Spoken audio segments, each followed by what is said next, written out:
Ma loe le whanau ko mo whewhea ko tau taim talano ai. Whanau ka pau mo mamata mai ka taim talano ko ki matala e ka lanu kula ko hangau. Whakapipiki atu he oksote io. Ko aho ne ko aho maho inga. Ko aho maloloeni o insektei. Ko aho en o insektei. Pe ko aho tau whakamana tua ai. Ai kauso tia tangata mo kauso tia whewhine o nau tō he tau. Ko kauso tia tangata, ko kauso tia whewhine, e nau kau atu ki he tau e ngai tau ko hiriange, pena i kai ke nau tō e whoki mai ko nau ngai whamiri. I he ahoni, mau inga au pito, he tau whakaapa makehe ke teki nau tōru, whakalau loto ke teki nau tōru, o whalahi, mo i whakamalo, e ngā ue māte aki, ngā ue li oa, ngā ue ofa mo oni, na nau whakahoko, ke malu i ho tau ngai pureanga. He tau i whoke kau sotia, ko lea e taha ki kau sotia, ko kau tau malu i whonua. Ko whawhe i atu koi ki apina, pe whoki ati au i apini, ki ta whakalongolongo, whakaapa makehe, ke teki nau tō ko nau tō he tau.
Malo au pito.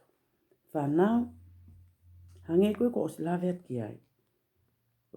Ko omi ki sotia tangata koe, mo ki i sotia whewhine koe, e mo whamone more i piki ta whakatata taim tala noa, ko ilo i tiki tue tai, ko saiangi ia. Ka ko omi peon ki sotia ko niki na whakafofonga i atu, ai kau sotia tangata, mo i kau sotia whewhine, ni nau kau atu ki he tau, te amore ai nau mo ui. Nau tō he tau, o kai nau tō e whok mai ko nau ngai whamiri. Pea koe uhinga ia, o tau ave makehe ai, o manatua makehe, ai ahoni koe aho insekte. He koe ngaue a kau sotia, koe ngaue o ku mate aki, ngaue li oa, ngaue malohi, ngaue o ofa mo oni. He koe taimpe ui ai ki nau tōru, koe nau whono ngā tu lewai, koe nau alu lewai. Koe ngaue a kau sotia au whai, o tau ui e nau ngaue, koe kau tau malu i whonua. Koe kau sotia, koe kau tau malu i whonua. Koe nau ngaue o whai, koe whakapapau i, o ku malu o nau ngai whonua. Malu e pureanga, malu e whonua, malu e kakai. E nau tau ataina, o ku nau mao. E koe ngaue e kau sotia, aho mo e po. Koe kau tau malu i whonua. Maho inga mo pere ngese aho koeni, o tau oanga ofa makehe, mo whaapa makehe, mai kau tangata sotia, ka whewhine sotia, ko nau tō tau. Pea ko ilo, ko ngalahi o ki mauto, o ki ai ho mo ngai me mipa, na iai mo kau me mipa, ka inga, family, koe maheni pe. O ngau ngau e whakasotia, ngau ngau e tau malu i whonua, pea mo e ka inga, ko taha pe kuke, iai ho pikinga ka teki nau tōru, na nau kau atu, i he tau, e ngai tau ko hiriangi. E aho ni, ko uhinga ia, o matela kau kula koe, o ku whapipiki atu i he sote, o taim talana. I kai ke ngata pe me iai, ko lotonga tawanga a taim talano he taim ini, he o ku iai ongo, sias katolika ta mtalano pa ko ilo ko ngala ko moto ko sias katolika ko tu itapo o sias katolika ko nehala ko tu itapo Francis pe ko uhinga ya ko tawanga ai ko wangi mo fra apa make ke tu itapo e ko ni ngawe na fra hoko na tau malu fa la marie ngawe ka sotiana e fai ko na malu e fonua mo pule anga i he loto o famoon ko ngawe atu itapu na fa hoko na ngawe ia tau malu e la marie malu i ho tau la marie ako ne kina ki tau tolu ki hala toton mo ngawe toton ki tau fai pe ko ngawe a sotia ko na ke ngawe pe ia ki kau tu mali na te fito ni ngawe ana ia ki a koe pe a moa aka na tolu vivili e na fie mau e te fra ofa ange tu kunga mo iyo kunau ia fa mate lim fa la mali pe ko ngawe a sotia ko na ne hanga kau fakiki na tolu wanga fafie mali fa folfola fa la mali ma ki na tolu pe ko uhinga ia ko tu te unga uli ai o te keke mahino a taimi e te rio ai a sotia koni. E sias katolika lo mai mamani ka atoa pa ikai ngata peke he.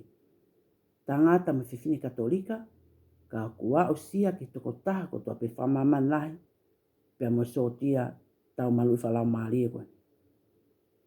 Whanau o maho inga. Ko te fito ngā ue a sotia koe na ngā ue whakahoko i he ofa mo oni ki ho lau maari mo hoku lau maari pe mo hono lau maari.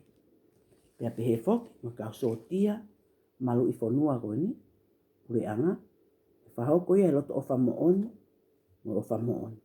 O ikai to e veve iua o ikai te to e va inga ngā ue mā te aki malo li oana na whakahoko. Ta koe uhinga ia o insect day i he aho koe ni. Ta koe uhinga ia o te unga lanu uri uri i aho koe. So tia koe, na whahoko ni ngā wehe loto o whamoon. Sai whanau, ko kore pe mua, ke te whaloloa, te ulau atu ai ki i. Lotu na e whao he so tia koe, ke tau kaunga whanongo pe ki ai, ko ilo pe, o kumaho inga pe, ke ta whanongo ki ngā we lava mea, ai so tia koe. Kau lau atu ai ki i kore. E ta mai o ki he vani, ta wange ko e tui ko ke whaki mai ke te mau tolu i ho alo ko se Jesu Kristo, ko ho mau to ko ua, pe mo e huelo e o wha, ke ni whakamā whanai o wha e o maunga he loto, o tu unga he lau maria mā on oni. Ke ne toi whawhangu i a te mau tolu, ai tu amelie ke ha ele mai a pure anga.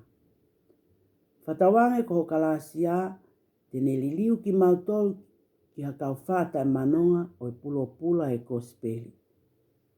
Tawange ko ngahi pulo pula, tene liliu mi he uho o e whaahinga e tangata, mo hatu ameli e pau, o a hewa ni fo o, mo a mama ni fo o. O ka mole whaafuri atu e mālohe o e kovi, pe hau hulu mai ho langlangi o taingata. Whatawange ko e kalasia o e siupeli, tene whawhangu i a te kumautolu, ai pirikimi o tu amelie. Koa una loto ki e ngai koloa o he vani.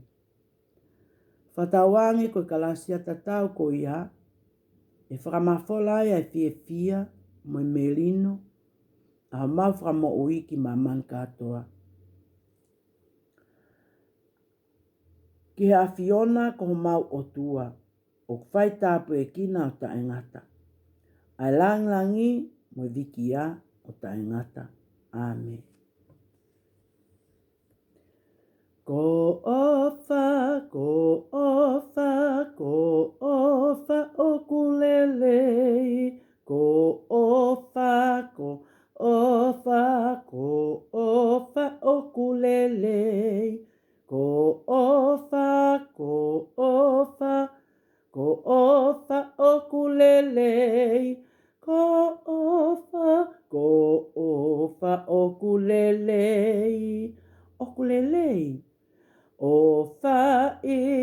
fili, tala mai e sesu.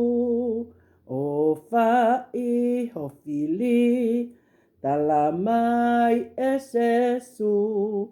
O fai ho fili, tala mai e sesu. O fai ho fili, o fai ho fili. Ko e soti au ai eiki lea ake mo oni tu uake kospeli. Pea he ikai te hola e fili e ko soti au ai eiki. Yes, sir. Soti au ai eiki. Yes, sir. Soti au ai eiki. Yes, sir.